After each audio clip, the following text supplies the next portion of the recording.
Yeah. What's up? Vanakkam, namaste, and namaskaram to all the people. This is your boy Tony Sebastian, a.k.a. Tony Psycho, and let me welcome you all to the Offstage Podcast. And we are back again with another episode. And our today's guest is a favorite feature to most of the rappers out there. From his looks, you can call him Young Bappi. Bombay ka khara sona, bole to kon. Ladies and gentlemen, homies and shorties, make some noise for my man, Shah Rule. Yo, What's up, bro? What's thank good? you, What's thank good? you for having me, my brother. Yo, Appreciate we really appreciate you for taking your time and coming out to the No, show. wanted to, definitely, Bro, always. tell me how you're feeling, man. Good, bro. Feeling good. Glad I'm part of this this new movement of bringing more conversation to what we're doing to our hip hop culture in India, and especially for this city, for Bombay, for what we rep. I think it's great that we're the conversation is starting, and it's more than just the music. It's more than just the shows. That a conversation is starting, and you are the right person. You are an OG of this city. Bro, of course, like you have also contributed a lot to the Mumbai hip hop scene. So Yeah.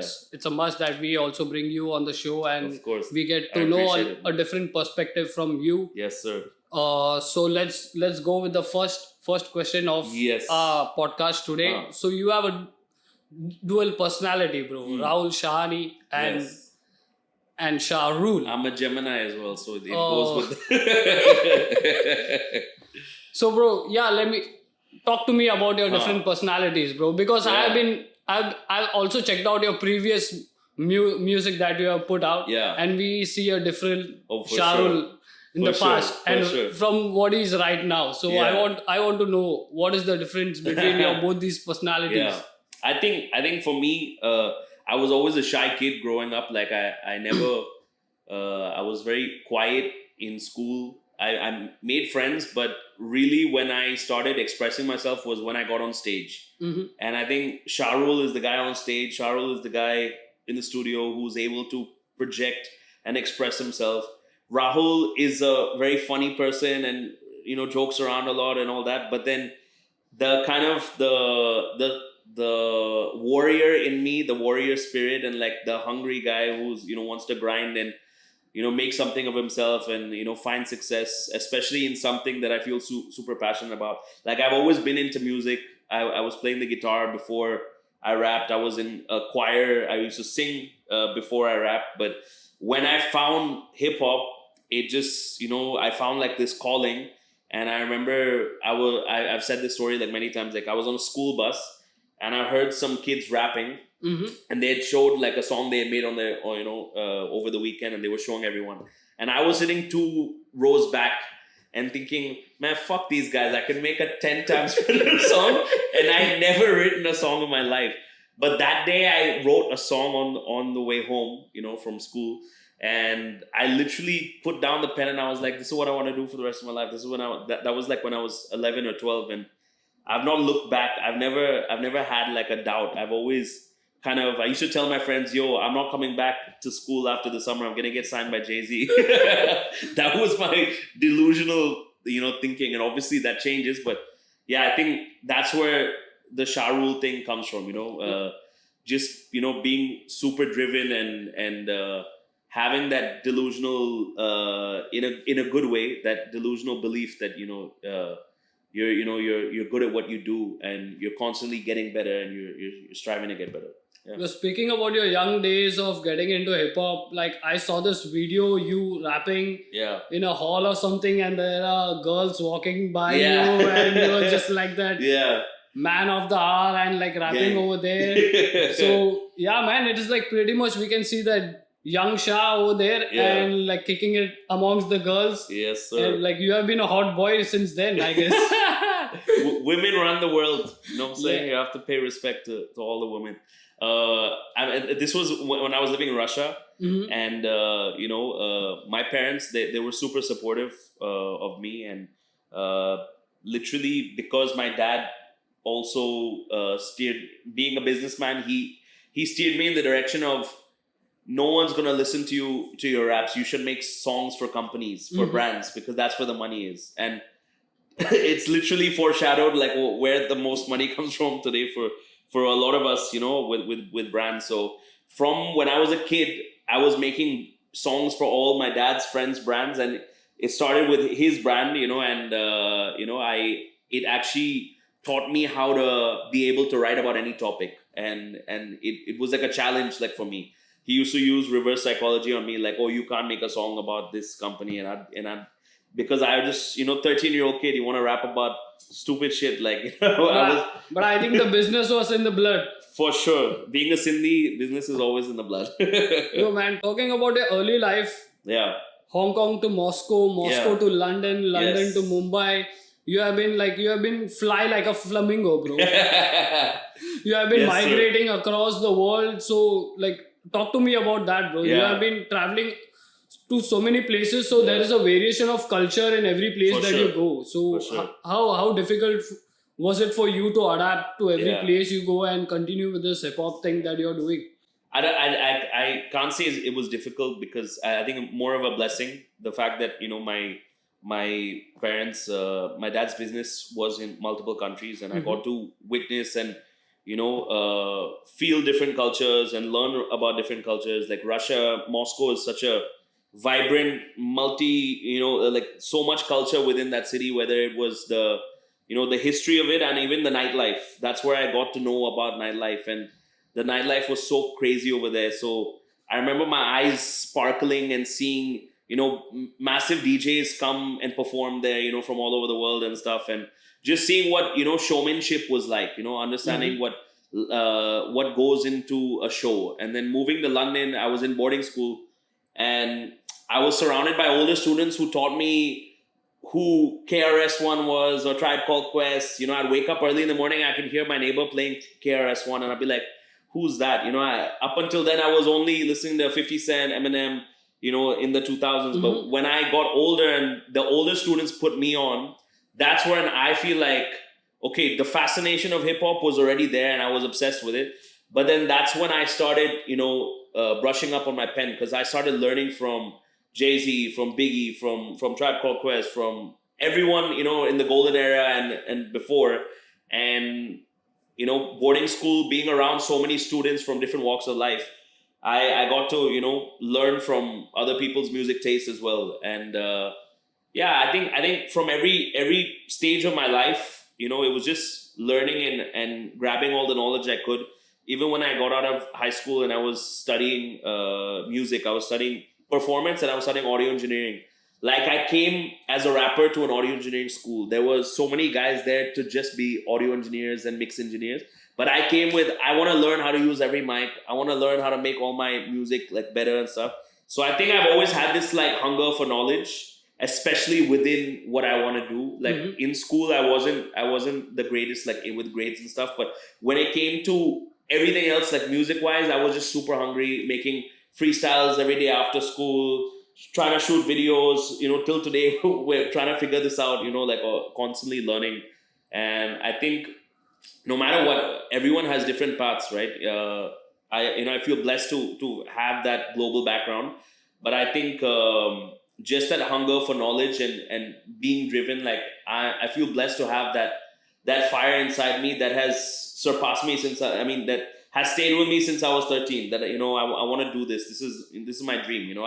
I've seen rappers and singers and producers that I'm super inspired of, and that's given me that fire, to chase after that.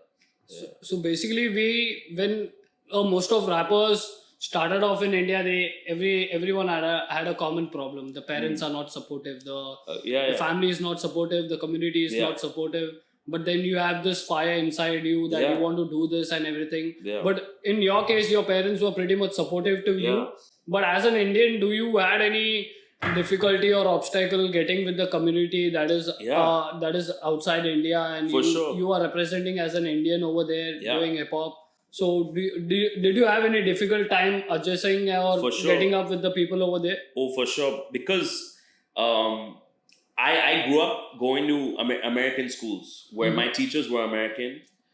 Most of my students around me were American expat students. So naturally, my accent had a little bit of an American twang with it. And being like they call it a third culture kid, like someone who's lived in a bunch of different international cities and gone to international schools, your accent tends to, twist towards the person you're speaking to. So like at home, even though my parents barely spoke Hindi to me, they spoke in English, my Indian accent would come out. But then when I'm in school, I'm also influenced by hip hop and stuff, so my accent would change a little bit.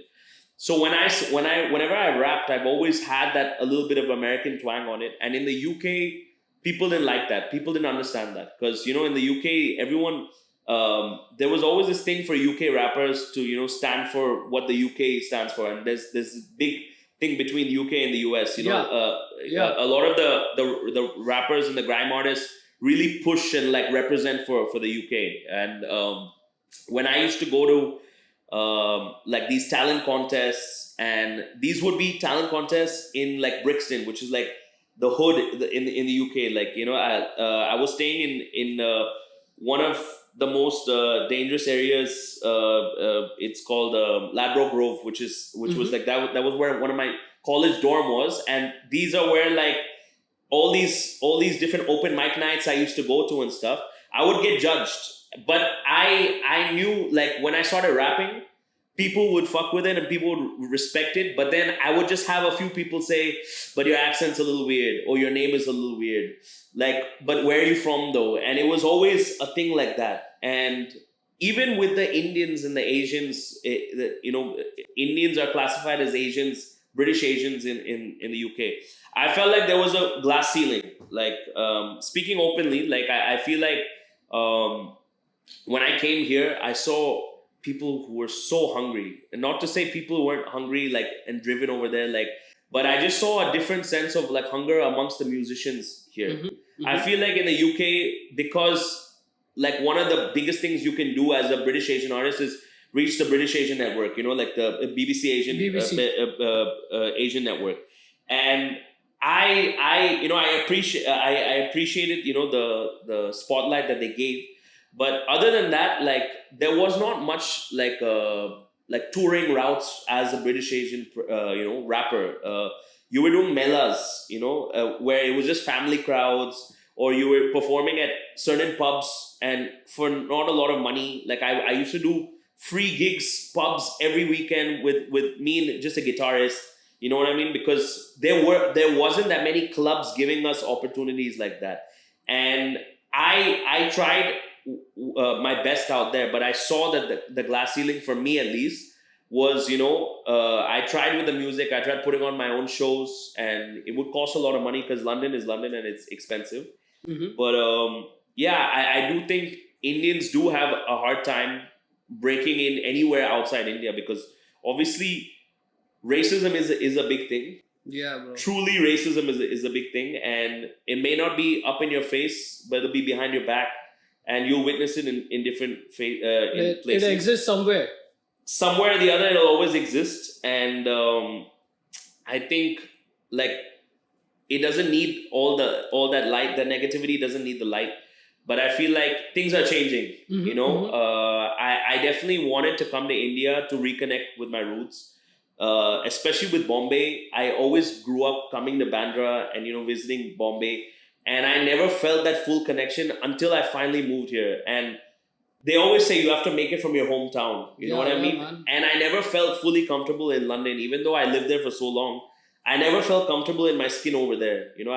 Once I reached Bombay, and guys like you and people in the scene accepted me, because you have to put in the effort. You have to contribute to what we're doing here.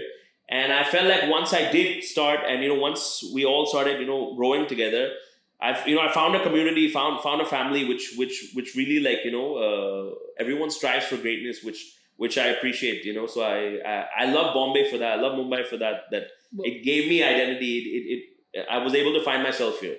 So, bro, but when you came to Mumbai or India, what was the kind of acceptance from all the kind of people, like from the artist? I understand. So there's a lot of NRI artists who have come to India and who have made great hits and who have contributed to the music industry in India. But what was the response from the audience that when you came and started putting out songs? Because most of your songs were in the beginning, it was only in English. Yes, yeah, And agreed. I think at that point of time, the regional rap was kind of over. picking up over here in India. So how did you manage with that? Yeah, like coping up with the audience over here. I think it definitely took time. Like I really had to just be consistent with the releases and stuff. And I think the most important thing with anyone entering any industry, you have to network like crazy, and you really have to be seen. Like the phrase "out of sight, out of mind."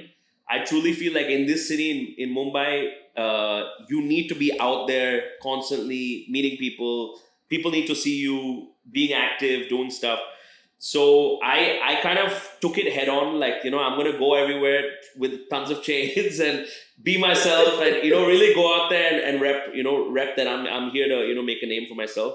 And I think because the scene, like people who were here back then, who were working on music and stuff, the scene was very small at the time. Like there was a few venues that you could go to and meet everyone, whether it was like a iBar or a Habitat or a Car Social, we'd all bump into each other there. And as long as you presented yourself with positivity, which I think everyone was on, because everyone was trying to figure themselves out and stuff. So I think it was just about making that effort and putting in, the work, for the music. And for me, I always started with, being on stage. Like I love performing. So I just said, I need a gig every week, whether I was getting paid 2K, 5K, 10K, for free, paying for a photographer so I can get more gigs, and build a show reel and stuff. That was like my main concern. Like I wanted to perform every weekend, and whether it was me just emceeing with a DJ, which was mostly what we got back then in 2015. You were just, I would MC with DJ Shani, Bobcat, DJ Yuri, DJ Proof, DJ Sa, all these guys. Like shout out to them. They were the real stars in 2015, right? Truly. They were the real stars in the 10 years ago. They ran, they put on for hip hop in Mumbai and in India. So I had to go through that route, and I think, I can definitely say like certain people, before people showed up to a rapper show, they used to come to all these hip hop nights and everything. Facts. Played by these guys, and that's where we all met each other. Like I met Divine in iBar in Bandra.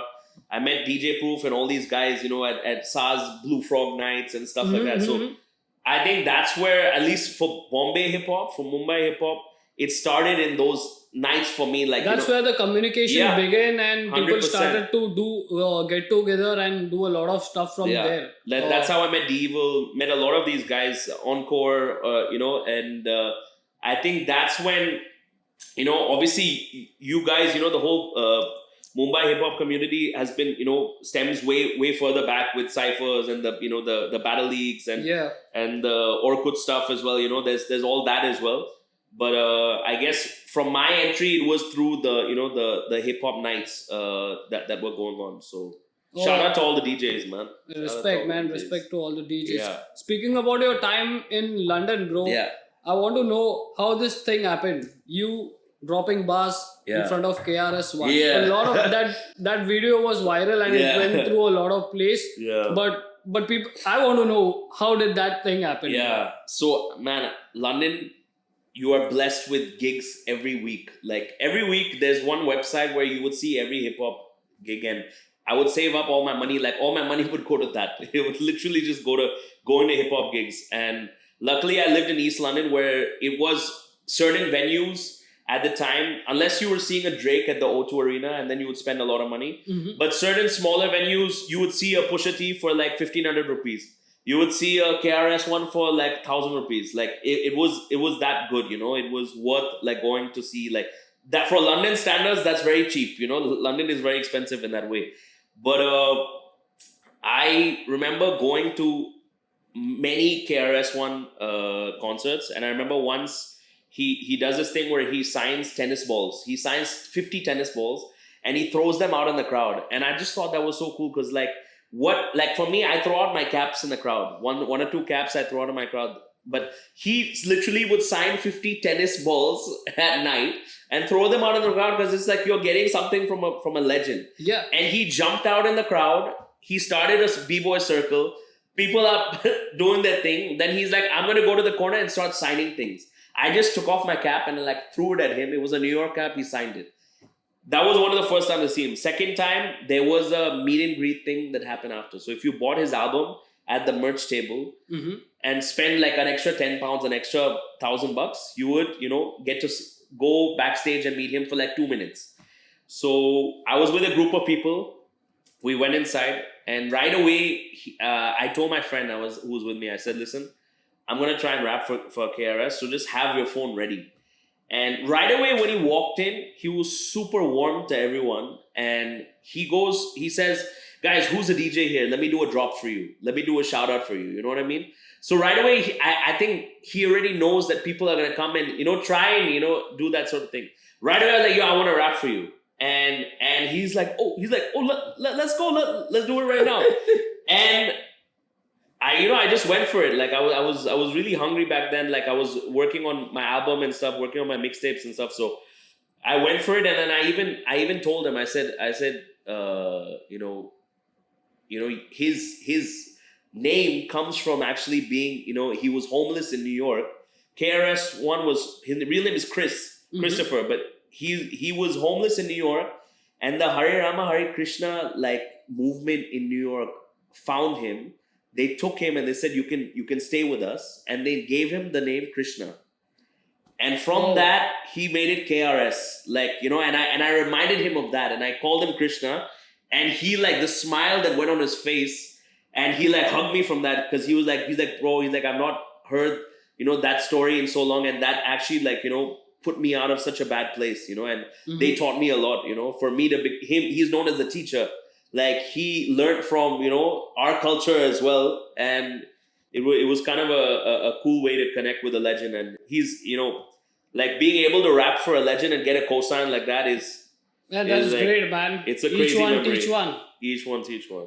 Bro, and also speaking about your times that you were in BBC, you got an airplay for your track Nomad. Yeah. Wow. So how did that happen, bro? Yeah, I had a manager at the time who previously worked with guys like Jay Sean back in the day, like during his early days, and just because that was the way to go. If you were in the UK, I think if you were an Indian or Asian, South Asian person putting out music, BBC Asian Network was the place to send your music to. You know what I mean? Like that was the only global place to do it, but. There was one legendary radio personality by the name of Nihal, who he's from Sri Lanka, and he was introduced to me by my manager, and he's like a legend in the UK rap scene as well. Like all the big rappers and all the tastemakers know him because he's put on for Asian stuff, but he's also put on for just UK hip hop in general.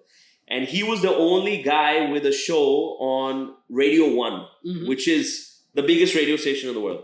Now, his show was from 2 a.m. to 4 a.m., but he ended up playing my song. And I remember, like, when I got the check on PRS for that, I went crazy.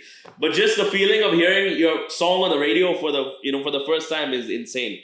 So I remember it was definitely like a good feeling.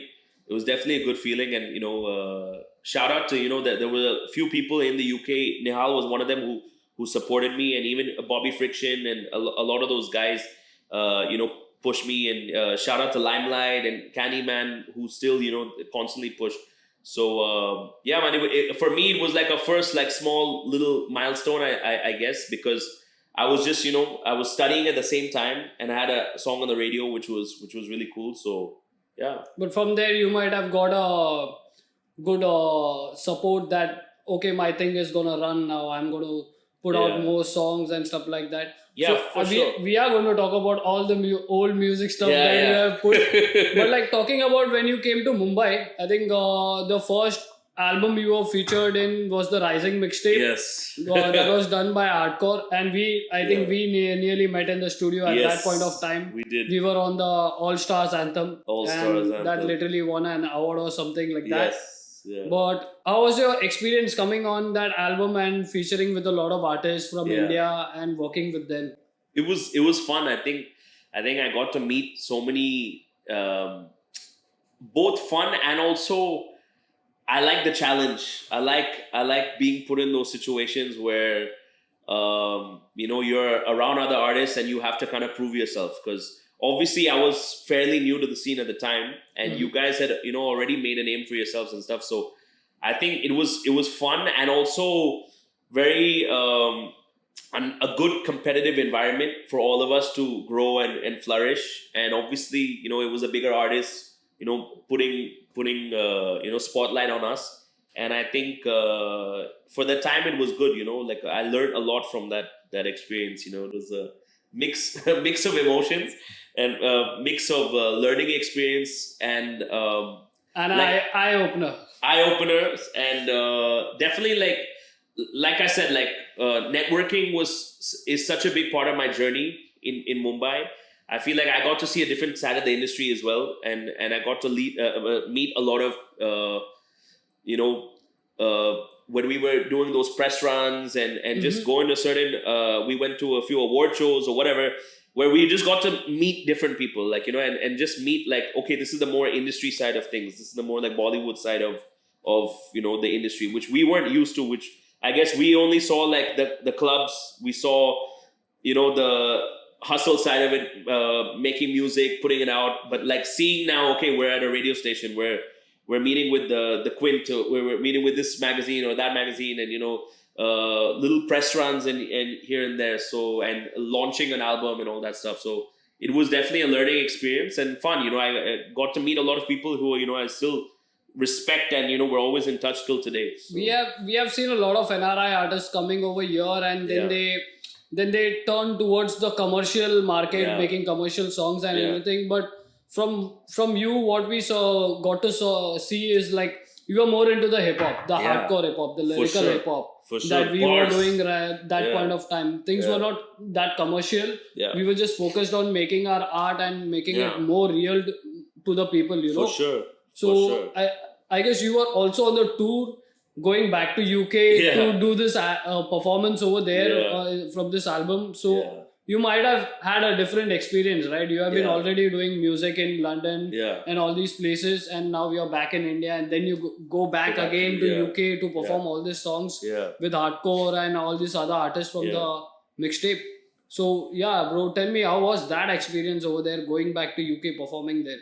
I think it was good because it was the hype of Indian rap and Desi hip hop in general was bubbling at that time. Divine was already a massive name, and there were so many names. Nazy, obviously Raftar and everyone was already. They have already done their UK tour by then. Yeah, but Divine had done a UK tour with the Asian network already back then. But I think it was kind of interesting to see that a lot of people that kind of ignored me when I was living in London, when I came back with a little bit of a cosign. Yeah, that's what I'm talking about, bro. so, but which I don't mind, because someone once explained. I mean, I kind of realized also I was a different person when I lived in London. I didn't know who I was, to be honest. I was figuring myself out. London is not an easy city when you don't have a lot of family there, and you don't have a big community, which was my case. I was always around international students, so I was around different cultures, but I wasn't around a lot of Indians all the time, and I wasn't with my parents. My parents lived in Russia, so I didn't have so much of a support system.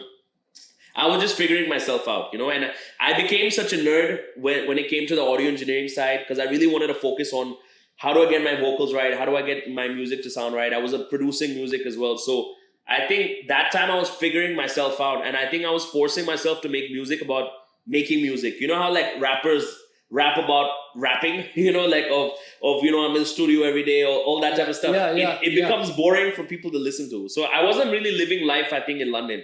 When I came to India, I fell in love for the first time. I started, meeting people my age, partying, going out, meeting people, and feeling different things, feeling failure, feeling success. You have this mutual feeling amongst the same people, the same energy. Exactly. And you're amongst a community where so much is happening.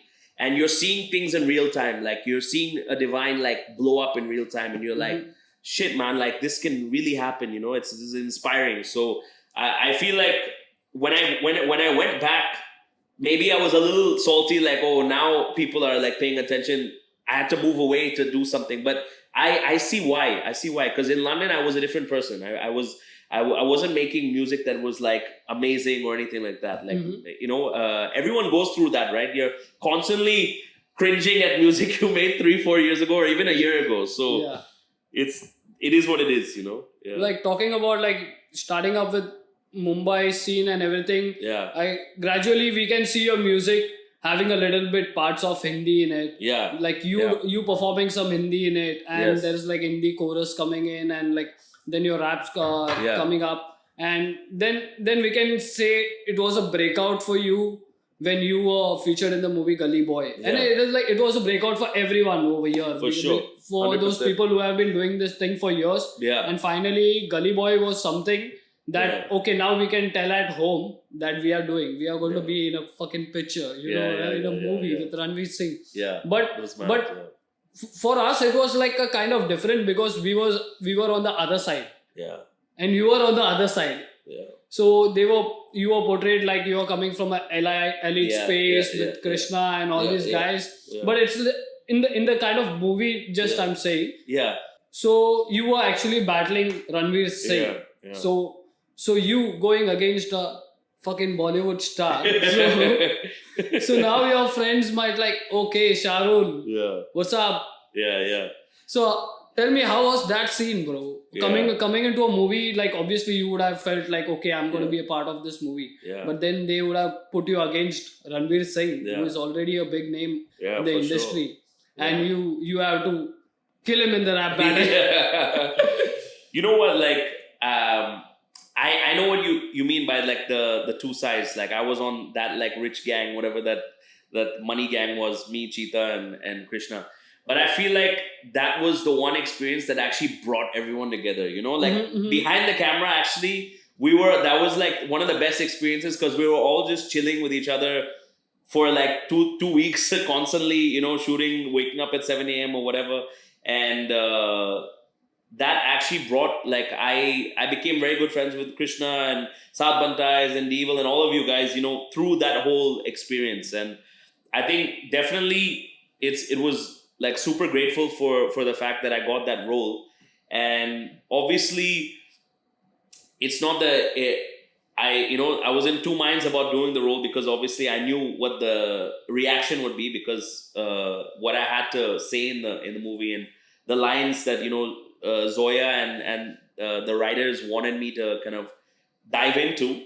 But I said, you know what, this is like, you know, it's a movie at the end of the day. It represents, like, every scene has so many different characters and so many different roles, you know. This is, at the end of the day, we come from a land of Bollywood, which is storytelling. And a lot of it, because Bollywood is like a lot of extra masala needs to be added, even though Zoya Akhtar is like we were so blessed to work with such an amazing director. Yeah. And who, the atmosphere on the set was so beautiful and so like welcoming towards the rappers. There was just hip hop music playing all the time. There would be good, fun stuff happening throughout of it, you know, and everyone on set, all the crew were so welcoming to all of us, which was amazing. And Ranveer Singh also being the perfect person for, you know, to play that role, because the guy was super passionate. He's one of the most passionate actors you'll ever meet in this industry. But he was super passionate and very welcoming towards us. I remember every time he'd have any interaction with us, you just hear him sing one of our songs, or like randomly we'd be walking to the set and he would start singing one of my random songs, which like blew my mind, you know. And he would just like, you would not feel that he was this mega star, you know what I mean? Which was kind of mind blowing that, you know, we were part of that, you know, that's a big milestone for our careers. But also I think it was also a big movie for him, you know. And I mean, he's had some massive blockbusters, but, you know, I think that movie meant a lot to him as well. Yeah. And even Zoya and her whole team, you know. So, like, talking about these things, like, I remember when we were present over there, Your Murad and Shah Rule's battles were one of the intense battles that happened in the shoot. Yeah. And I remember in one scene, you just flicked the coin and it straight went to his pocket. And the whole set was like shook. It was not scripted. It was mad. Happened something naturally, then Ranveer took it so positively, and he just carried on with this acting. He carried on with the set. Oh my god! So it was like kind of a very astonishing moment for all the rappers also, like that the actor is taking so positively, and he's just carrying on with this act and everything. Oh my god! So it was a crazy thing for us over there, but like. Being in your shoes, you were in a different perspective to what we were in that movie and everything. But off screen, it was all about the family thing. Yeah, facts. It was just fun. I have a funny story. So basically, the first day when we were shooting, I guess we were shooting the scenes where everyone was walking in and signing up for the contest, right? That was the first. We were all in the lobby and stuff. I think you and me were standing together for one scene or whatever. But or you were walking in with Dope Daddy in your crew. And I remember seeing Ranveer the whole day, and he was like nice to everyone and hugging everyone. But that was my first reaction with him, and he like very coldly said hi to me, but he didn't like warmly greet me. And I was like, oh shit, I think he's like trying to psych me out, or he's like in the character right now. You know, he doesn't want to be nice to me right now. And I remember the next time I saw him was finally when we were doing the scene. So they mic'd us up.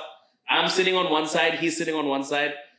Zoya tells us before, just do the entire scene. And we're going to yell, cut, when like the battle is over.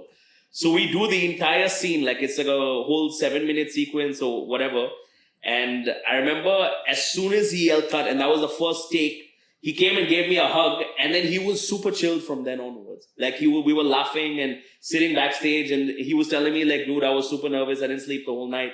You know, I was so worried about this battle. I was learning my lines. And just like, I saw like the dedication that he had, like for that first take, he had to kind of like distance and make it feel like, oh, we're really going into battle right now. And this is, you know, this is the energy I need to be in.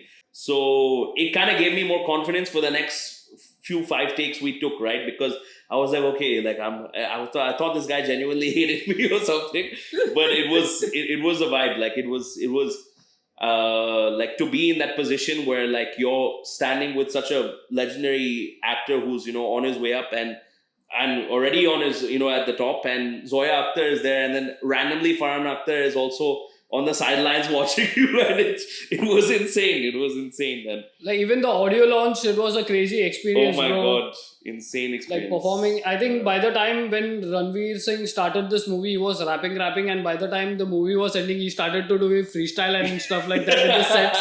And it was crazy watching him freestyle and getting into like totally into that character, into that act and everything. Delivering this stuff. It was a crazy. Like moving on from there. So speaking about your music, bro, your Hooked EP, it just came out and it had a lot of features in the album. You had Divine on our song. Yes, sir. So talk to me about that, bro. Yeah, I think it happened at a point where we were just entering into lockdown, and I've always, whenever I made music, I've always want to give a good balance of like commercial and conscious, you know, like I want to speak about something, make people think, but also I want to entertain, you know. And for me at that time, we were just entering into lockdown, and all we were doing, we were on our phones, and we were seeing the effects of it on our mental health. And we were seeing how the news was affecting us constantly every day. And it was just affecting our moods, and everyone was going through a lot. So I decided, you know, that concept of where we were at, where we were constantly looking at our phones, this is a black mirror that we're dealing with. And I wanted to talk about the good and the bad, but in a very entertaining way that, you know, shows different sides of it. So a song like Khara Sona was like about materialism. Like I picked gold because obviously being a Sindhi, gold is, you know, something. Being Indians love gold, you know, it's a way of saving, like, you know, investing, saving money, but also we are a flashy, culture, that a whole country, all over different corners, you will see gold everywhere and, in different ways. So being a Sindhi, I always grew up, seeing my entire family, all the women in my family dress up flamboyantly. My nani, and my mom, who I love very much, that they were, they would take so much effort into dressing up. And that kind of, my eyes would always sparkle seeing gold. So that song was, I could have made it Kara Sona, Asli Shine, and just made it a typical hip hop banger, but I made it, Nakli Shine, because I wanted to show that, materialism is in our lives, and we're so, invested in, material items, like especially social media being the gateway for it, that we're constantly looking at things and wanting them and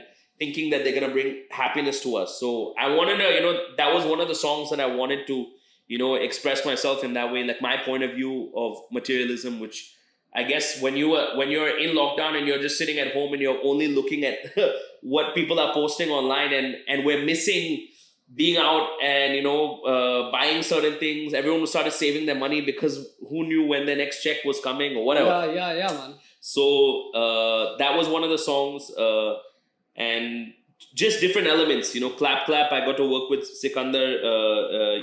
He's such a legend, like one of my favorite rappers in the scene. He's a legend, bro. Yeah. Legend.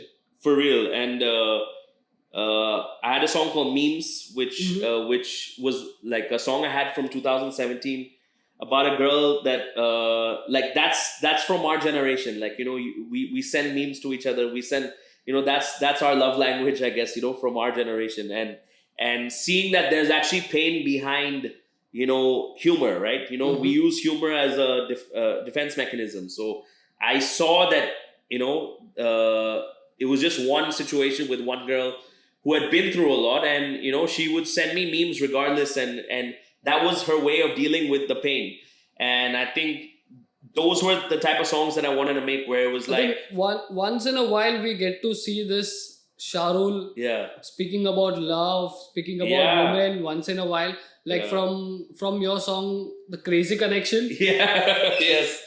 The Crazy Connection to Samjhena. Samjhena is also something about, like, that's very on a romantic relationship basis song and everything. Yeah. So, like, from being a solo artist, like really doing a lot of stuff, doing a lot of collaboration, that is where I said favorite feature. Yeah. So it's like you have featured with Hardcore, Rajakumari, Divine, Raftar, and all the pretty much big names in the industry, and a lot of other guys also. Like, being a solo artist, then you join Gully Gang. Yeah.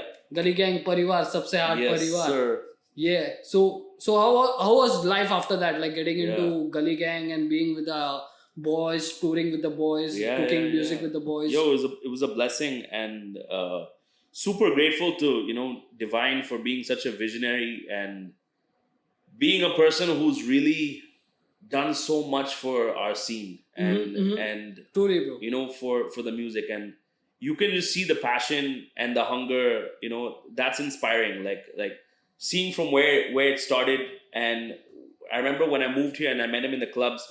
Like, we bonded off the love of the music. We were both into battle rap. We used to send each other videos and stuff like that. But I think just to see how his vision has turned into like this like empire, like I think where he's reached, like where his live shows, where his catalog, like I'm super inspired off the fact that he like 3 amazing albums, which like represent so many sides of where the culture has shifted, but also just him as a person, as an artist. You see that grow. We know him as a friend also, but seeing it from both sides, and like I say this all the time, like when we make music and we hear it before it comes out, it's a different feeling. Once it comes out and the audience perceives it, you also as an artist hear it in a different way. So there's like a different magic when I hear a Divine album before it's released and then after, and it's like, wow. So being a part of his movement and that team, and finding like a brotherhood between guys like Devil, Altaf, the younger guys, Avruti, even the newer guys like Sumayoki. It's been an amazing experience, a learning experience. It's taught us a lot of things. we went through the lockdown, which was insane, and a lot of songwriting camps, a lot of shows together. So it definitely is a family vibe, and I think we all came together. Divine got us together because we had a similar vision. We wanted to build hip hop. Like push for hip hop in our country. Because we're all fans of it at the end of the day. We really love the hip hop culture that inspired us. So seeing him work with like a Jadakiss or even a Russ, like me and Vivian, when we used to party, we used to listen to Russ in 2017, and we used to bond over listening to Russ because he was just like an independent artist killing it in the US.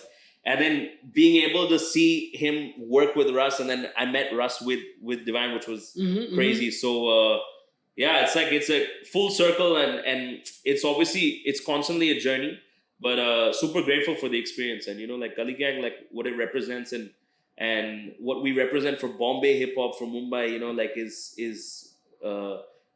mad, because I think at the end of the day we're all spitters. We all have love for the pen, and how we express ourselves. And I think, not to put anything against any other city, but Bombay is full of spitters, and we got to rep for that always. Yeah, bro, Bombay no matter boys, how, no matter how commercial this shit gets, no matter with all the hooks and stuff, nah, we go rap, we go rap. That's it, bro. Taking it from there, then you also signed to Mass Appeal. Yeah. And like a NAS label. Come on. Yeah. Starting off from London, and it's with all this mixed culture people, and then you come to Bombay, then you come to Bombay and sign to a NAS label. Yeah. Then how was that shit? Yeah. No, definitely gotta, like, again, that all happened because of, the big bro Viv, the Divine made that happen. And the fact that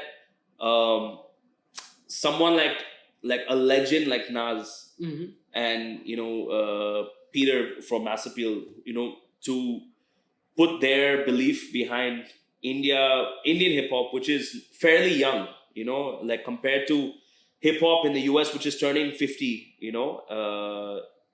it's fairly young. And for them to, put their money and their belief and their resources behind us and what we're doing is insane. It's insane to think about. And it's definitely been a blessing. And, I think at the end of the day, having that, like a Nas, like, just being associated with the name, obviously, and Mass Appeal, what they represent, because we really, like, obviously hip hop has so many sides to it, especially what the mass audience saw after Gully Boy was what they saw on, Ranveer Singh do. They saw that type of hip hop. But, we come from, studying this, hip hop from the US and from New York and from LA, like all that. So I think it means a lot to, maybe the fans don't see it, but it means a lot to us that, like, it's Nas, it's of course. It's a different feeling because we grew up listening to Illmatic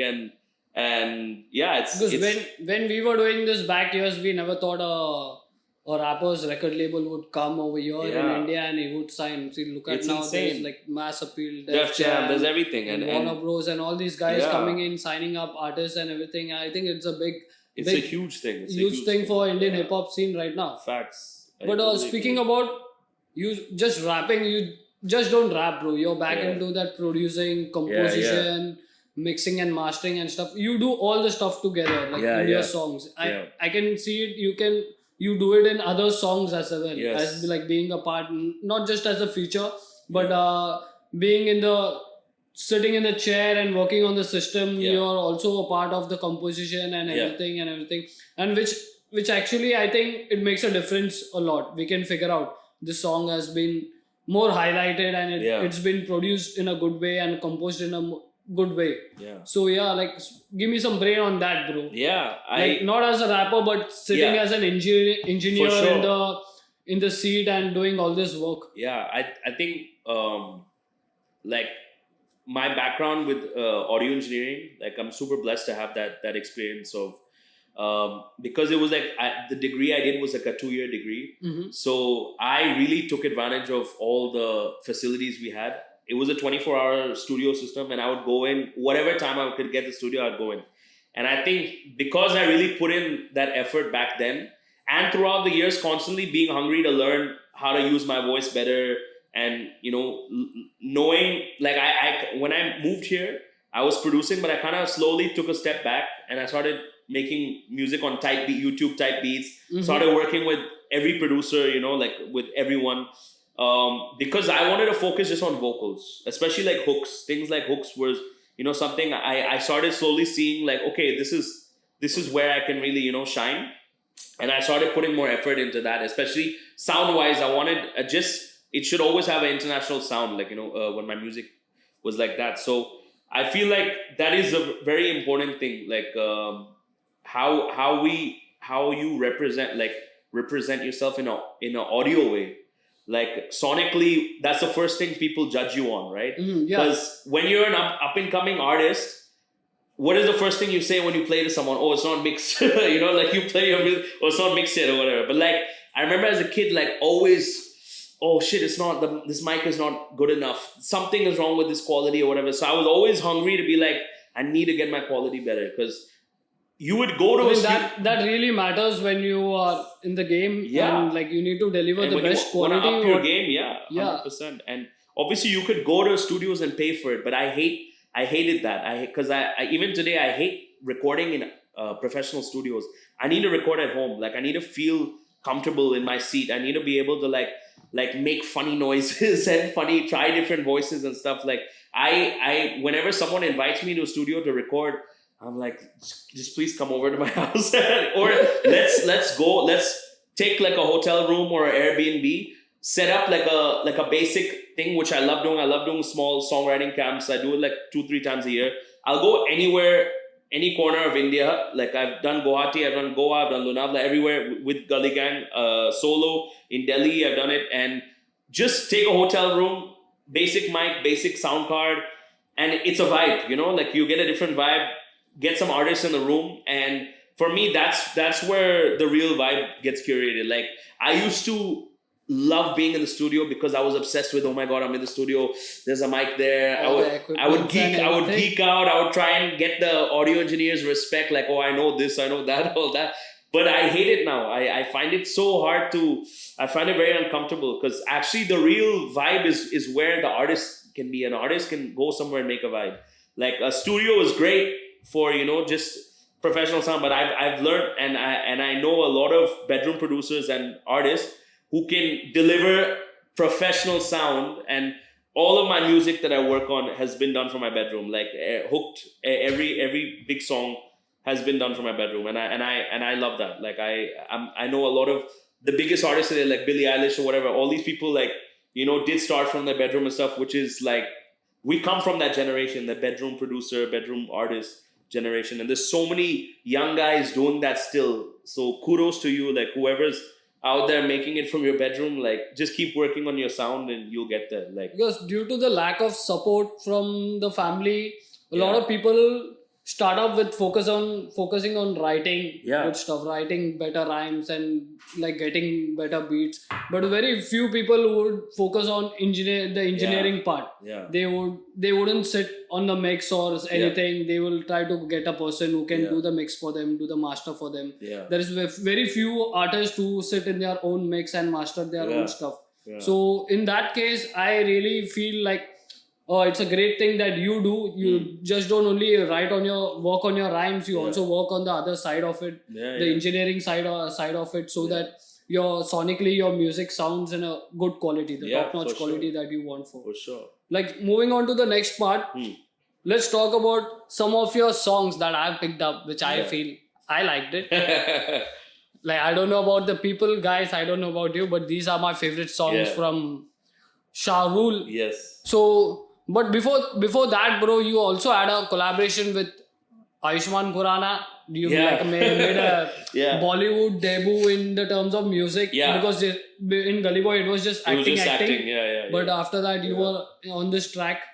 So how did that happen, bro? Speak to me about that. In fact, Devil was already on the track. And, Devil is someone who's... I have to give a lot of credit to him. I feel like we've both pushed each other when it comes to making music. Like when we've sat together, he's helped me with the writing. I've helped him with like kind of like his voice and figuring out his voice over the years, like with songs like Psycho and all the ciphers that we did together. So he's someone that like when I get in the studio, I know like some magic will come, and also at the same time, he has like a Midas touch when it comes to lines that will go viral. You know what I mean? Like, yeah, of course. something when he steps on the mic, people are gonna make reels to that. People are gonna dance to it. People are gonna rap to it. So when he was called to work on this song, and he had already done his parts in Hindi, and it was very much towards the scene in the movie where Ayushmann Khurrana has just accidentally killed a politician's friend or whatever, and now he's on the run. So Devil's like kind of the devil on his shoulder. The Devil is the devil on his shoulder, and they wanted an English perspective to kind of be the angel on the shoulder of motivating him to like keep running, like you'll get away with this, all that stuff, like in that kind of way. So like it's not your fault, this happens in life or whatever. So they brought me in, very smooth, easy experience, always working with the Evil. And I think what was great about this is first Bollywood track for me, official Bollywood track for me, where I was able to rap fully in English, which I love. I always say I represent for English rap, in India. And I want to push for bars in India, like that real lyrical rap, which I know all of us do, So with this, they gave us a lot of freedom, Obviously, it had to be, I think for rappers, the best thing is when you have like a very solid brief, it's easier, right? When a brand gives you a brief and it's like, these are the exact words, it's like, it's an easy job for us, right? We need to find the rhymes and put it, it's like a puzzle. It's literally like a puzzle. So it was literally that. We got to see the scene exactly how it was. And we just had to write towards it, which was actually like very easy. There was not that much pushback, that comparatively when you're working on a brand song, they will ask you to make hundreds of changes or whatever and tiny little changes. But the director was very, very like, happy with what we did. I was able to put in one or two little sneaky little references, which I was very happy about as well. So I think me and Devil, whenever we get into the studio or wherever anywhere, we laugh. We just make jokes. How everyone knows if you're around Devil, he's going to make some jokes. He's going to roast you. He's going to do something. But it was just it was a fun experience, that's it. So every time when we are with Devil, it's only fun. And I think that is where it begins from. From that fun, we get into that creativity. Yes, sir. And we end up with creating something that is great. Agreed. So let's talk about your songs now, bro. Yes. My first song would be a Crazy Connection. Talk to me. Talk to me about this song. Because this song, I cannot see the Shah Rule that I'm seeing right now. Like Gulu Gulu boy. He's still in there. He's still in there. Yeah. Like I can see that Gulu Gulu boy. The Gulu Gulu boy. Yes. What? I watched it and Altaf was there in the studio and I made him sit. I thought, look, have you seen this song of Shah Rule? And he was also surprised, like when did this come out? Yeah. And I was like, okay, I think nearly I have watched that now more than 3-4 times, bro. And I would love to watch it again, bro. Oh god. Yeah. Bro, talk to me about that song. Come on. Yeah, bro. I mean, I think love has always been something that I've been able to, express myself with. Like, I think I was always a very shy kid when it came to like relationships. Like I think I started very late in my life with relationships and like dating. So I think that's where I was able to express myself. And that song was just about a girl in my school who I had a big crush on, but I didn't know how to tell her. That was my way of expressing myself. So it was, it was the first time making a music video. And yeah, it was like, obviously, I think for me, I come from a melodic background. Like I grew up listening to pop music, whether it was my sister making me listen to Britney Spears or Shakira or whatever, as a kid, we listen to all that stuff. But also just, I grew up listening to Michael Jackson, Stevie Wonder. So just in general, I would always add melody to my songs. So Crazy Connection was definitely one that, an early hook of mine, which I guess like foreshadowed that, hooks would be something, big for me later on. Yeah. Na na na na na na na na na na na na. Bro, it is so romantic and like nearly. I actually saw this video after I went through a lot of other songs, so Okay, it was kind of different for me. Yeah. Like watching Shah Rule in Yeah, these yeah. shoes. So So it was crazy, bro. It is a Crazy connection. crazy connection. Yeah. I think we can see something of those lines in Samjhena also. Yeah, where, for sure. Like talking about love and relationship for and all sure. those things. I think just in general, like the commercialness of it as well. तो Like, कभी-कभी वो शाहरुल देखने मिलता है. Yeah. बाहर आता है शाहरुल. yes, sir. So the next track is Who. I Yeah. especially like the beat Yeah, and yeah, the lyricism in this track. Yeah. And I think that is where the Shah Rule kind of popped out Yeah. in the Mumbai scene. Yeah, because the Mumbai, hard, heavy hitting track. Yes, sir. For me, I think that was the first time I worked on a YouTube type beat. Mm-hmm. And what I did was I started this thing where I was like, I'm just gonna go through YouTube type beats and just make a hook in like 15 minutes. And that's like kind of that's how I make music now. Like for the last like 5 years, it's always like if I can't make a hook in the first 5 to 10 minutes, then it's like move on to the next thing or move on to the next idea.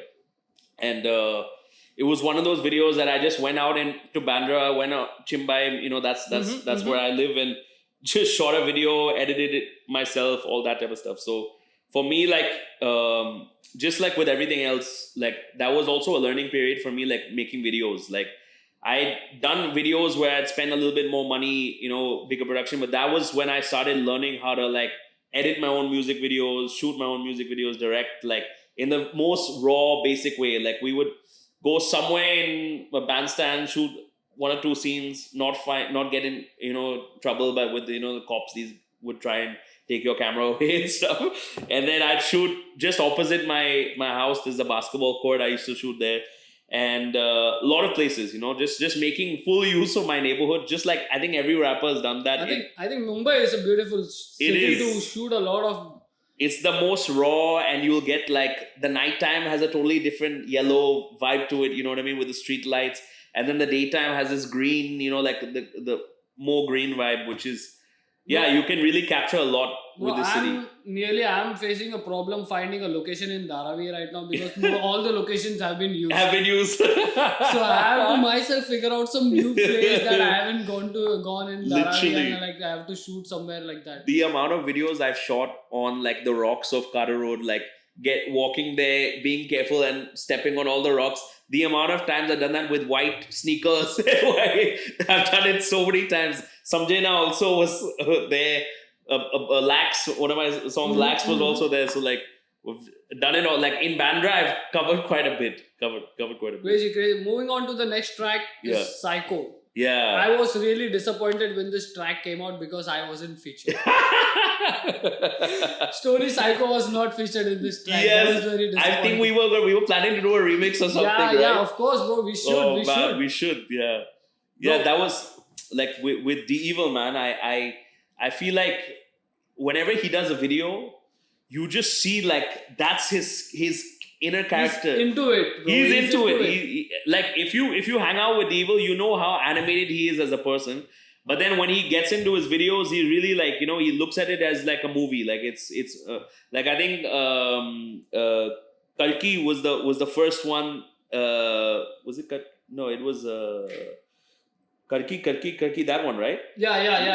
Karki. Yeah. That's right. Where he was in the chawl in Dada and everything was shot in one. Yeah. I thought that was such a beautifully done video, so raw, but like very well executed, like so much going on, and it went with the song as well. So I remember when I met him at Car Social, after like I was performing with DJ Shani, and we just, chopped it up, and I said, I'm a big fan of you, and like, let's work. And I was in my phase of just doing quick hooks on YouTube beats. That was also a YouTube beat. So sent him that. He gave me like a classic The Evil verse. We worked on his like lower voice with these crazy ad libs and things like that, and layered it up with different harmonies and stuff. So that was a fun one because like the video was also fun. It was fun watching the video. Yes, sir. And like, for me, that was another one that I directed and edited as well. Just because like I was in that zone where I was like, that video costed me 5K, just renting a camera and then editing myself, like on a cracked version of FCP or whatever, which I know a lot of editors and directors make fun of me for using that video. But and even we had quite a few people, homies in the video, like EMF. We had Blunt in the video. We had I'm forgetting some other names, but in that video, like a few of the Evil's crew came. HHB also was there, and we made it look like there was like a dining scene with like a bunch of crazy psychos and all that stuff. And we shot literally in my nani's building. There was a small little garden there, and like just in that one angle where Devil's being carried or something, like he's carrying someone and he has a knife in his neck. Everything. We just went to a Halloween shop, bought everything within $500. We bought everything, like all little fake blood, all this stuff. I literally took whatever chain I had, I put it on my neck. I had a leather jacket from London, which I never used once I moved here. Used that, and as soon as you finish the work as a rapper, you need to then be the director, then be the executive producer, then be the production guy, actor, everything. Everything. You have to be like all in all that type of guy to get your shit done. And I was like, we were like making the table look crazier. We just put every knife in the kitchen. We put on the table and stuff. So it was fun. Like I think that time, like I think it was just like hungry to like I want to put this song is crazy. I want to make the video right now. I think YouTube was that point of time very popular, and like it was very, very actively supporting hip hop things. Because before that, people only used to put audios, and when YouTube came, people started to have that more interest of putting music videos out more well-produced music videos. Even Facebook, we were like constantly way more on Facebook. Like I remember, like I used to just put out small freestyles with Ninja, Nasty Ninja, and like we used to get like quite a lot of shares because he was in his b-boy space, with Beast Mode, with the Beast Mode crew and stuff. So I remember like. Back then, when I first came here, I was just like, Facebook was where we were all meeting each other as well. And I remember that's how like a lot of our music also, spread, through YouTube and Facebook. That was that era. Yeah. Talking about the next track. Yeah. Kaun hai tu? Yeah. Hai tu kidhar ka? It seemed like a lot of people have asked you this question. Facts. And you have finally made it. Okay, now I'm gonna ask you. Kaun exactly. Hai tu kidhar ka? You literally answered it for me. Yeah, and again, Devil, like he, I sat with him for that, and I literally said, bro, I want to like just tell people who the fuck do you think you are, like like where do you think you come from to say this to me or whatever like that. So, he, in the most literal way, he helped me, get into that zone.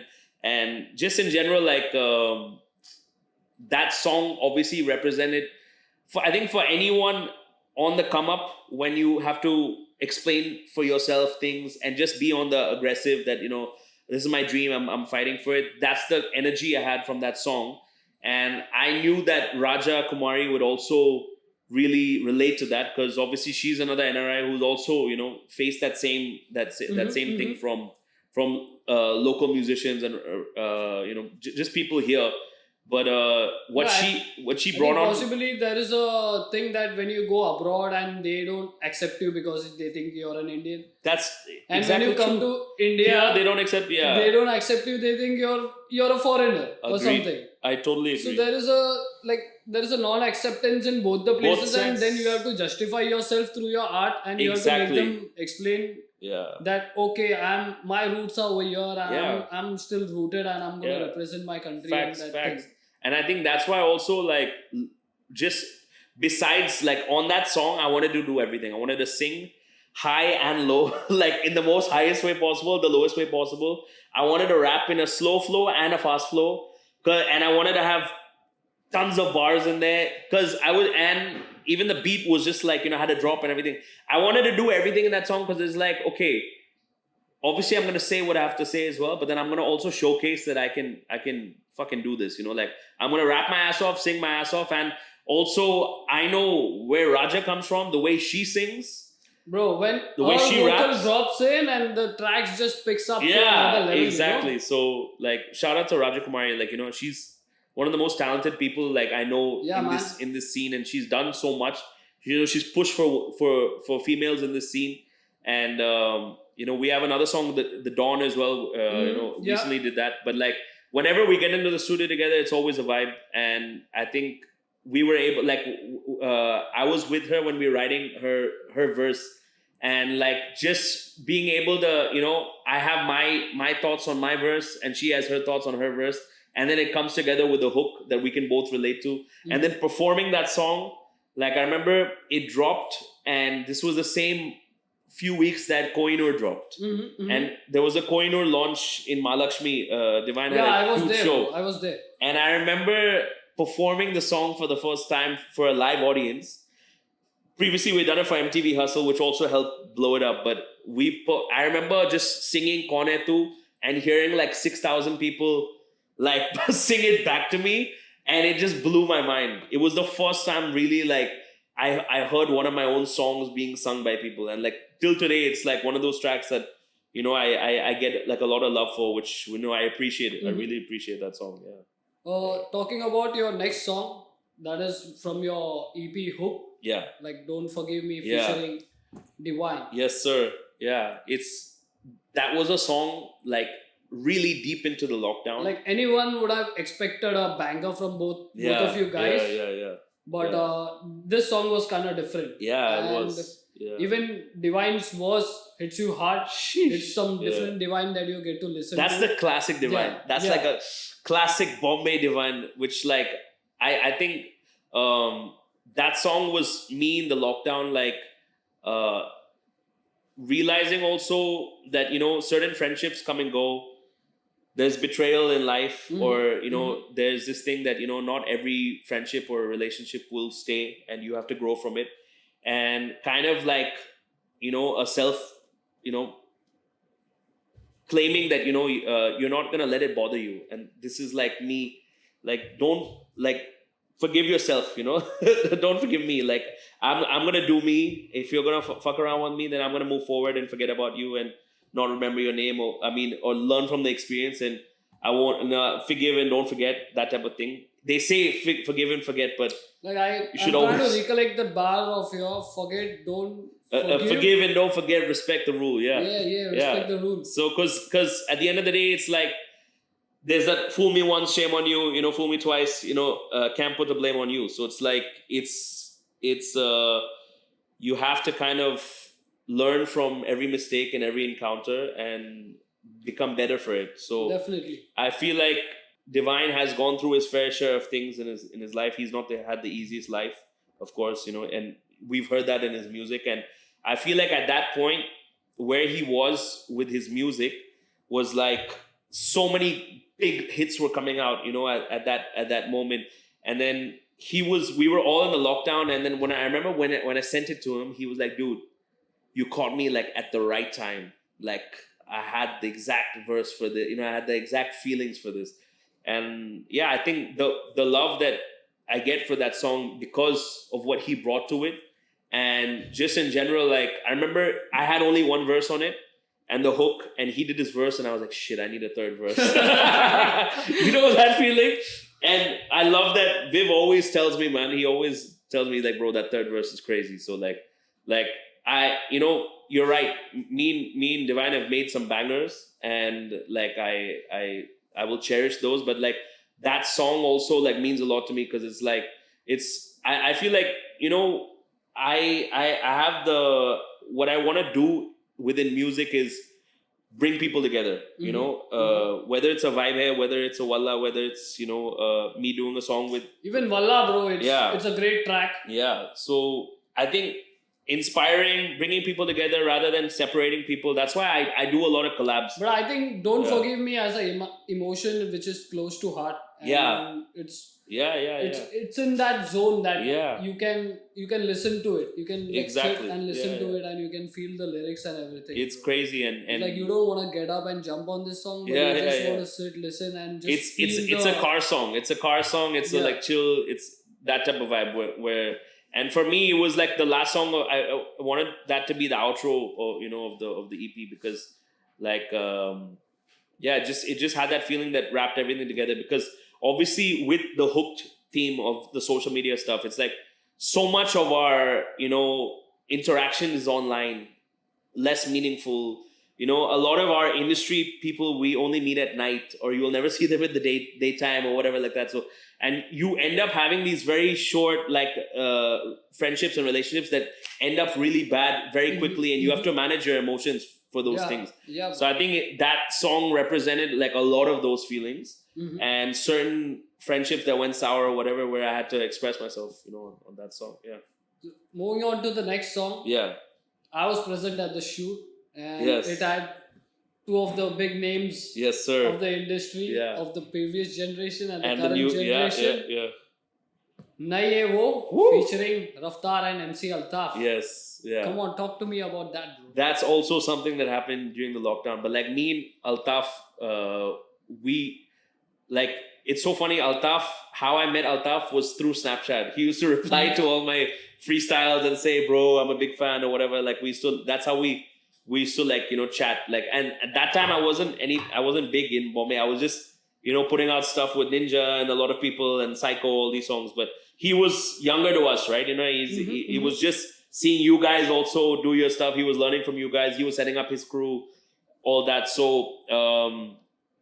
seeing his growth and how he's changed, and how he's grown and the success he's found, like super proud of him, and just his skill level, his hunger is crazy. So like we worked on a lot of music, me and Altaf, and one thing about him is like he's super open to just working on any style, which I love. It's like there's a lot of people who are just stick to their same style, but he's super open to experimenting. The fact that we did a Samjena and a Nayevo in the same year, you know what I mean? And we're constantly, we have so many other stuff that we worked on, but Nayevo was one of them that like the I think hook from the video to the song to everything was projected in a good way, and and I was so happy that all of you guys like Saat Bantais, Dopadelics, Yash Raj, a bunch of creatives, Shantanu Hazarika, Chaitanya Dikshit, a bunch of creatives from our city came together for that, for that moment, which I'm very grateful for, because, it's about unity at the end of the day, and kind of representing for your people, representing for your city.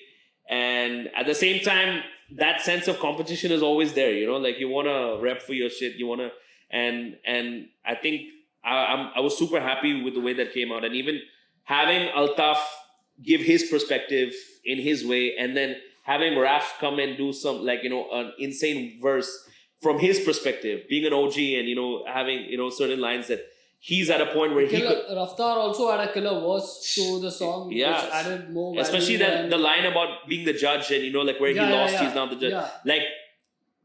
How often in someone's career can you have like a iconic line like that? You know what I mean? Like, man, you have to go through a lot. You have to go through a lot. You can write that, but if you haven't lived that makes no sense. Yeah.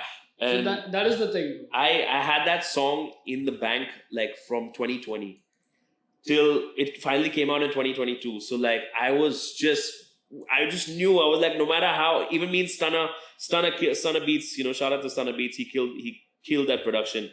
And we kept having conversations throughout those 2 years. It's like, man, the beat is getting old, the sound is getting old. Should we change it? Like we added the switch up to Raftaar's verse, but in the end, like I think a timeless song is a timeless song, and I get a lot of love for that song because I think people fuck with the message, and people fuck with what we did on that song as well. And just also the video, the way we were all there together, also represented something else. So I think I still get comments on that video about like all of you guys being there, which like was like the highlight for me. All of us being in that space. And I think before that, all of us being in that space was probably in Gully Boy or or at a show or something. Or it would have been in somewhere at Antisocial or something. Yeah, and I was just thinking Antisocial on top over there. But yeah, so that's a special one for me for sure. Bro, I would appreciate you for like inviting us and like always, do man. a cameo in that music Of video course. with all three of you guys. No, It was a you great guys thing rep for us, Bombay as well. Yeah, So moving on to your latest release, yeah. which is not from this earth, it is like It's not from this earth. shit or Yeah, something yeah. like that. Out of this world, Yeah, out of this world, spaceship. Yeah. It had Samohit, then Yes. Samohit I think is one of the guys who's like taking up right now. Yes, He's sir. booming. He's killing like it. bringing up good content. Shout out to Samohit. He's being relevant right now. Yes. So, and even a.k.a. is a good lyricist. Legend. The way he writes and he presents it. Yeah. And yeah, bro, talk to me about how this song happened. Yeah. You're all from a different. So this song, I'm sure people have seen there was a small documentary on the Gully Gang channel from the Lonavala songwriting camp we did. Yeah. So this song actually was done in 2020, Feb 2020.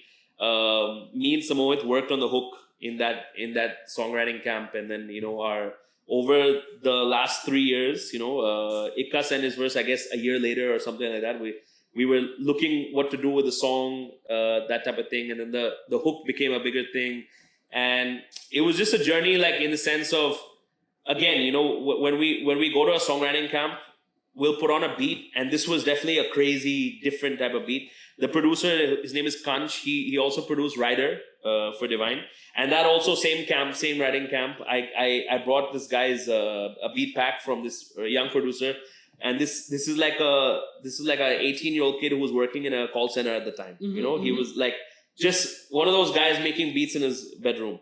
And we made Rider and Spaceship at the same camp, and Rider ended up being on Punya Pop, and then Spaceship ended up coming on now. But the video also, which we did, shout out to Post Office Studios. They created this. I think the video was sick. I think one of the best. Hip Hop is doing the futuristic kind of for real shit right now. For real. I mean, animated videos.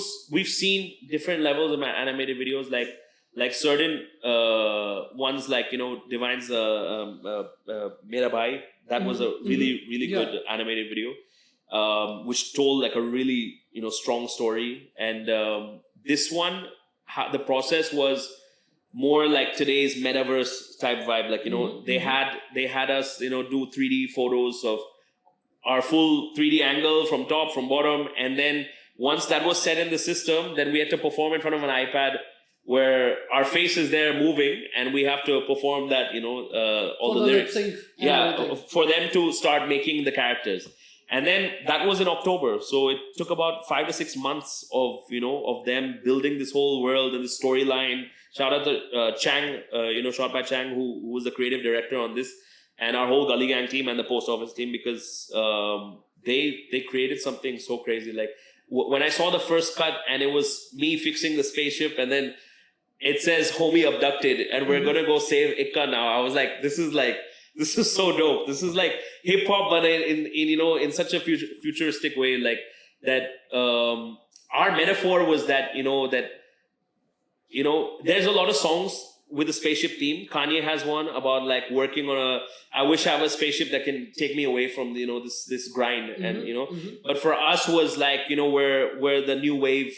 I'm out of this world. I'm chilling with the stars. Like at the time, like I'm chilling with all these big musicians. I'm a star. That type of vibe. So that type of metaphor was the basis of this song, and it was just having fun. I think it's banging, bro. It's banging everywhere. And it's a banger. It's getting a good response in the yes, sir. YouTube. Shout out to everyone. Yeah. Yeah, bro. Like talking about all your songs now, what's coming next? What is your future project, or what is you currently working on right now? I have a project which is almost wrapped up. Still deciding if it's an EP or album, but something that's more mature. A lot of love, love related stuff and just life related stuff. Which obviously, my last EP being Hooked, which was more about like the stage we were at in that thing, but also Hooked also had this thing about addiction, like about what we're addicted to in this life, and where I'm at right now, I feel like it's more acceptance and kind of, I'm speaking more maturely, I'm speaking more honestly in my music. So the songs that you're gonna hear are like more relationship centric, and also just in general, like being more, understanding of yourself and your, accepting your flaws, working on yourself. So more like I definitely feel I'm in a more, obviously with age, comes responsibility, like Spider-Man.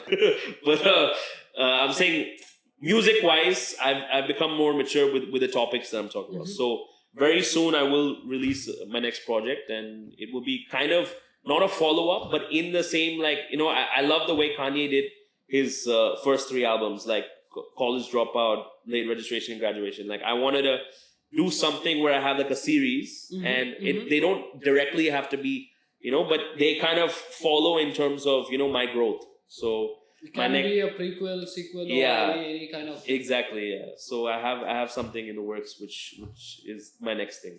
Yeah. So I want to just ask you, like, you have been traveling around a lot of places, and like finally you are in Mumbai right now. Yes. So I don't know if this flamingo is going to fly to more states. No. No, You're going to be seeing Shah Rule in Cali or LA or something like that. I definitely want to do New York at some point. Like, once I feel like we are at a point where we've done enough over here, and like where I feel like I've done enough here and I've made my mark fully here, then I do want to go to the US. I do want to, New York is like where hip hop, the birthplace of hip hop, and I think it's always fascinated me, that city. And I definitely want to try that at some point. But for now, Bombay, and I think Bombay will always be home, of course, and I always want it to be my base. Talking about this, bro, I think you have been in Bombay for a long time, right? Yeah. So a lot of people in the podcast, they say like, "अरे क्यों English में बात कर रहे हो, हिंदी में बात करो?" Because I'm from Bandra, baby. It totally depends upon the artist that you are doing with. Yeah, but how good are you in Hindi? Like if I talk with you in Hindi right now, would you be able to have a conversation with me? It'll be very bad. So okay, let's give it a try. Oh God, don't do that. Okay, just like in the Bombay, it's like क्या बोलते हैं Shah rule भाई, क्या कर रहे हैं आज? क्या बोलते हैं टोनी भाई? फिर आज सैटरडे, आज शाम का प्लान क्या है? कुछ पार्टी करने का. किधर जा रहे हो पार्टी मचाने के लिए? बांद्रा में कार सोशल या रास्ता चेक करते. ठीक है, फिर खाने पीने के लिए क्या लेने गए फिर? That's you know what? Okay. When it comes, you know what? The problem is when I'm actually speaking with my friends and stuff like that, I'll speak properly. But as soon as it's on camera or something like that, I get super nervous. Man, but I understand. But like for me, it's always been like when it comes to writing and stuff, I'll sit with writers when it comes to Hindi, and actually I'll start coming up with the right Hindi words, but just the grammar will be wrong or whatever like that. And that's where, certain guys that I've worked with, whether it's like a Devil or Gravity or a lot of guys that, Samohit as well, and they're just able to help me, put that forward in the right way. That's like, it. Yeah. It's better to do it right than doing it in the wrong way. Yeah. And especially with the accent as well, because like, obviously people know I have this accent, and even in a lot of my songs, it comes out. I think most of the people find it good. They take it in a good way, because they cannot listen this accent Hindi from all the Indian rappers. Of course. Even if they try to do it, it will sound so plastic. Yeah. It won't sound so real. But for you, it's coming out naturally. So it's like, it's already there. And even like, obviously, like, I'll make sure, like, just in terms of pronunciation, that needs to be correct. Like, I'll spend a lot of time with that, because obviously certain things I didn't learn, like, I didn't grow up speaking Hindi, so that's why certain words, when I rap them, they won't come out properly. So a lot of time goes into that. But especially like with the Gully Boy rap battle, like that was like really hard to like go in with that. But we know, we were present in the set, so we know. So crazy, bro. So I want to know, who is your top 5 international artists that you are listening to right now, or you are listening to right now? I still listen to the same, like, Kanye, Jay-Z, Kendrick, Cole, and Drake, like, like from mix of the old and new. And who are the current 5 top artists you are listening to right now in India? In India, definitely Divine, like Gunegar is still like on my playlist like crazy. Krishna for sure. I think Krishna's music is really dope. Who else? Raftar, of course. I think his last project was really cool. Other than that, I think like Sidemot. I think what they do is insane, and their music is super good. Like very new wave, but also they can keep it old school, and they can do everything. They can do the slow stuff, fast stuff, and I think very versatile, you know, very versatile. But I think most of these rappers, all of them are like indie rappers and they do stuff in Hindi. Yeah. But who do you think is like killing it in Sumayoki. English right now? Sumayoki, I think, is one of the biggest stars that will, you know, come from India, and he's repping for Goa, you know, which you don't see so many artists come from Goa, especially hip hop artists.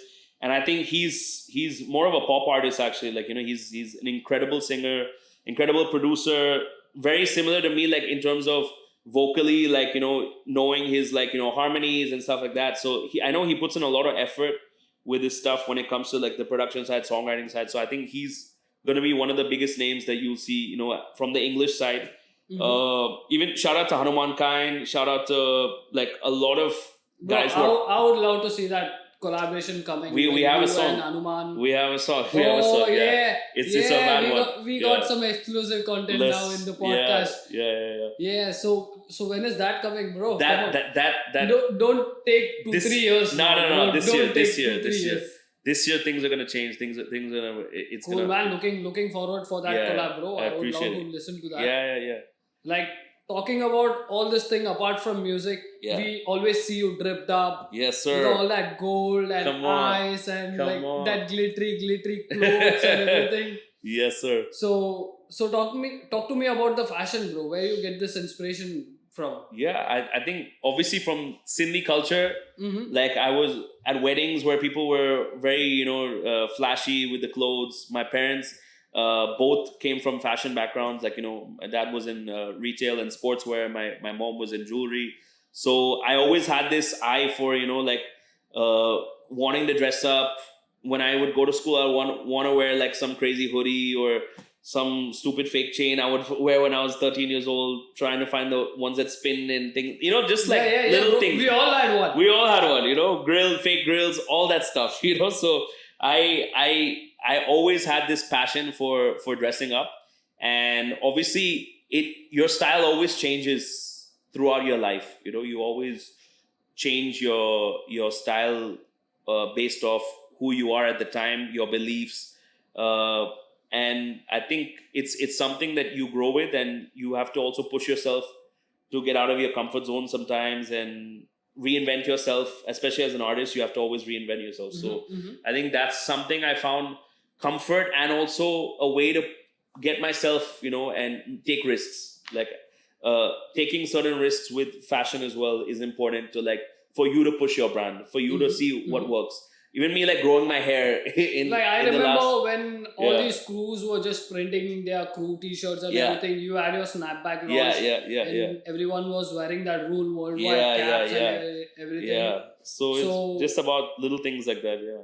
So you're also focusing on the building yourself as a brand, and of course, in terms of fashion and everything. 100%. I think constantly as an artist, you should, and as a brand, your core values should stay the same, you know. But you as someone who's going through life and aging also, you always have to reinvent yourself and be honest with your audience about where you are at. So for me, it's like certain times when I first moved here, and I was just wearing a lot of black and gold, like, you know, just a lot of black and gold. And then the last few years went very colorful with a lot of my fits and stuff like that, because it was just, I think maybe I was trying to fight the darkness of the lockdown and everything, and I said whenever I go out, I'm gonna be the most colorful person, you know. And yeah, I think from there you got this tag called Young Bappi. Yeah, I think the chains, all the gold chains, the chains thing, I've always been obsessed with since a kid. I've always been obsessed with, like, seeing 50 Cent, seeing like Slick Rick and Pharrell, Kanye with crazy chains and stuff like that. Like, I always was interested in wearing chains, like, from the get-go. Whether it was me when I moved here, I went to Hill Road and I used to buy chains from certain guys over there, or, you know, saving up to buy like real gold and, you know, investing. So for me, it's always been something that, you know, catches my eye, and I can't leave the house without, like, thinking on, oh, wait, I need to accessorize this with that or whatever. Like, so what is the most expensive accessory that you bought? It could be a jacket, sneaker, or chain, or something like anything. My music career. No, I think No, I have one. I have one gold piece which has my logo on it. So that's I've seen it. Yeah, so that's like a like a investment piece, but like it's something that you all, as a rapper, you always want your logo on your somewhere. We have seen you putting your logo in Sherwani and shit like that. Yeah, come on. So yes, sir. So obviously, like we know how you are into the fashion and everything, and that's why I wanted to bring this thing up. Yeah, I appreciate it, man. Yeah. It's I think it definitely stems from my parents, being fashion people, and they gave me a lot of ideas, and just obviously being a rapper as well, you're always fascinated with seeing. We were all inspired of rappers that we and their style and the iconic looks and different styles that every decade changes. 10 years ago we were wearing baggy jeans, which is now back. But like halfway through it was all tight jeans and worn out, and all these kind of things. Constantly changing. So I think it's very exciting. I would love to see more of that Rule worldwide merch. Yes, I'm revamping it and doing some different stuff. Yes, sir. So almost we have come to an end of this podcast, but we have a last segment, and which is going to be a pretty much interesting segment. Okay. So it's going to be a rapid fire round. You can't take too much time. You have to select one of two. And let's go. Let's start. Let's do it. Okay. Mumbai or London? Mumbai. Okay. Indian hip hop or UK hip hop? Indian hip hop. Okay. Fat Joe or Rick Ross? Yeah. Come on. Both of them. Okay, both of them. Yeah. Okay. Khara Sona ya Tanda Tanda Ice? Khara Sona. Yeah, man. Yeah. Khara Sona, bro. Come on. Okay, smoke up or booze? Booze. Okay. I don't smoke, So I think we can go bar for bar by the bar. Yeah. Bars. Constantly. Yeah. Yeah. So we see you hanging around at a lot of places. So I wanted to ask you this question. Yeah. Home food or restaurants? Restaurants. You kids eat here. Bro, if you would have said home food, I would have just said, I saw your last story. You were chilling in a restaurant. Yeah. No. Veronica's? Veronica's. Yeah, shout out to Veronica's. Yeah. So next, custom made or luxury brands? Custom made. Yeah. Always. Okay, diss songs or collaborations? Collaborations all day. Okay, all day. But if anyone wants to mess with you, then gotta keep them coming, right? My pen is flawless. Just letting you know that. Okay, writing rhymes or producing beats? Writing rhymes. Okay. Yeah. So where is the real fun? On the stage or in the studio? Stage. Actually, stage. Like studio is fun, but stage is different because you're with the audience, and that's where actually you feel like this is it's all coming together. So it's all necessary, but stage for me is more fun. Yeah. Great, man. With that, we are coming to an end. But if there is something that you want to say to your fans, your listeners who are watching this right now, what would it be? Yeah. What would it take to be like Shah Rule? I wouldn't say anyone needs to be like me. I think be yourself always. Shout out to everyone who, if you're trying to make it in whatever field, whether it's music or anything, do it with conviction. Do it with put your full hustle into it. Don't listen to anyone. Literally, don't listen to anyone. Like you will have to learn from your own mistakes, and maybe you will have to just take the right advice from people who've done it before you. But I think when it comes to your own moves, only you can judge, and you can kind of take your career where you want to take it. You are your biggest enemy and your biggest supporter at the end of the day as well. So go with conviction and do it well, and rule worldwide. Let's go. That was some great piece of advice for all the people out there. Yeah. And with this, Shah Rule, we really appreciate you for taking your time brother. out. Thank you, on man. A busy Saturday. No, nothing like that. So, and coming to the Offstage podcast, and we think it would be a really very in-depth kind of feeling for all your fans and for followers out there. Yes, and they would have got to know a lot more about you and your backstory, I appreciate you, man. Thank you for doing this. And and we are gonna support always. Like our whole community will support this because it's needed. You know, we need to have these conversations and open up about Yes, sir. everything. Yes, sir. Truly. Yeah. So with this, we come to an end of our podcast. We're gonna catch you in the next episode. But if you haven't subscribed, make sure you subscribe to the channel for some more action. This is your boy Tony Sebastian, a.k.a. Tony Psycho, signing out. Ba, ba, ba, ba.